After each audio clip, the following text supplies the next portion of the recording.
Burada mən konkret deyirəm. Mən burada nə narkotik istifadəçiyəm, nə cibimdə taksat yox, nə başqa bir şey eləyən deyiləm. Sadəcə haqqımızı tələb edirik. Haqq da nədir? Bu təhqir də eləmirik, tənqid eləyirik.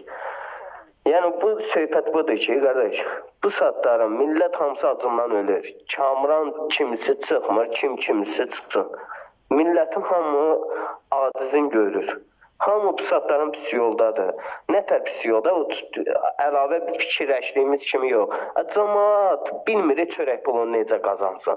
Cəmaat bilmir hardan geçsin, kreditini ödəsin. Milləti salıblar kreditdə.